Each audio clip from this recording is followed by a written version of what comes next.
पदाधिकारी अन्य लोग बता रहे हैं, उनका भी तहे दिल से स्वागत और अभिनंदन। ये अरुणाचल प्रदेश जो लाहित नदी के तट पर लाहित जिले में भगवान परशुराम की 51 फीट की पंच धातु की जो प्रतिमा बनने जा रही है, उसमें आप सबकी सहभागिता सुनिश्चित करने के लिए, ये आमंत्रण देने के लिए आप सबके बीच में बने रहे। हम आपका स्वागत करते हैं, अभिनंदन करते हैं।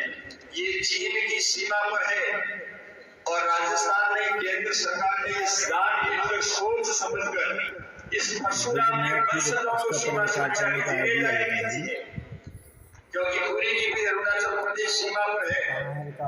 जब जब भी देश पर संकट आया है, इस परशुराम के वंशजों ने आगे संत श्री राम नारायण जी का स्वागत